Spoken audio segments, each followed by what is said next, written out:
Olá a todos, me chamo Fabrício Tolotti e estarei apresentando agora as questões 9 e 10 referente à segunda prova de sistemas operacionais, ocorrida no dia 24 de 5 de 2023. A unidade curricular, então, é Sistemas Operacionais, o curso é Ciências da Computação, terceira fase, a UNOESC é do campus de São Miguel do Oeste e a docente desta unidade curricular é a Otília Donato Barbosa. Qual a diferença entre endereço físico e virtual? O endereço físico são os endereços dos bytes de memória física do computador. Esses endereços são definidos pela quantidade de memória disponível na máquina e os endereços físicos, eles são os locais na memória que podem ser acessados fisicamente. Os endereços físicos são calculados pela Unidade de Gerenciamento de Memória, a MMU. Os endereços virtuais são os endereços de memória utilizados pelos processos e pelo sistema operacional e, portanto, usados pelo processador durante a execução desses programas. Esses endereços são definidos de acordo com o espaço de endereçamento do processador, onde o endereço virtual é gerado pela CPU da perspectiva do programa. Este tipo de endereçamento não existe fisicamente na memória como endereço físico. A segunda questão, a questão 10 no caso, seria o que é paginação em disco e como funciona.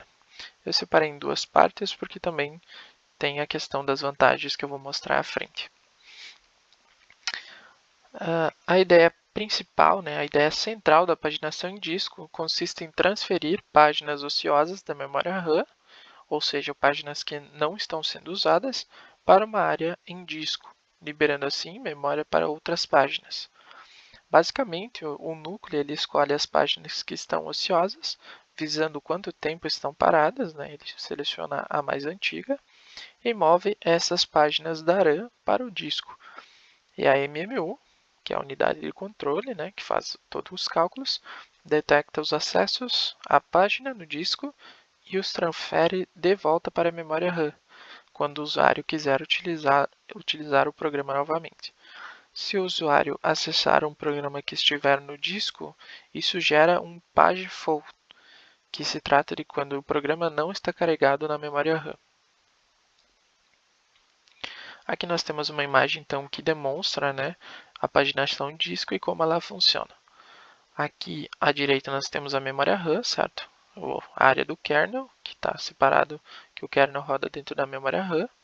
Nós temos os programas que estão rodando dentro da memória RAM, certo? Esses em verde, e o restante está livre. Aqui na esquerda nós temos uma página, uma paginação.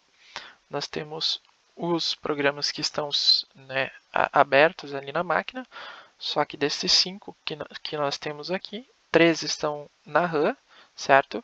E 2 foi utilizado o swap, e foi mandado esses 2 para o disco. Então, se nós abrirmos esses dois programas aqui, que é o 96 e o 342, ele vai gerar um pageful e vai carregar de volta para a memória RAM esses dois programas aqui que estão no disco. Os prós e contras da paginação em disco. Os prós, então, as vantagens. Ele impede o congelamento do sistema, ou seja, se a memória RAM esgotasse sem esse processo ativo, possivelmente travaria a máquina, o forçando a reiniciar e perder todos os dados que estão em abertos nos programas. Ele guarda as informações sobre problemas ocorridos na máquina por meio de logs. Por exemplo, se houve uma tela azul na sua máquina, é possível analisar posteriormente nos logs do Windows o que houve e o que causou a tela azul. Também possibilita a máquina ter mais memória que é instalada na máquina, pois quando os programas não estão sendo utilizados, eles estão enviados ao disco, o que seria praticamente uma memória extra. Os contras, então, da paginação são diversos travamentos devido à velocidade do disco ser muito inferior à memória RAM, certo? A memória RAM, a memória principal, é bem mais rápida do que o disco, então quando é necessário transferir algo do disco para a memória RAM, aí a gente tem uma perda bem grande devido à velocidade ser bem menor. E também, né, diminui a vida útil do disco rígido, que ele é comumente muito mais usado. Aqui nós temos as referências. E seria isso. Muito obrigado pela atenção e um ótimo dia.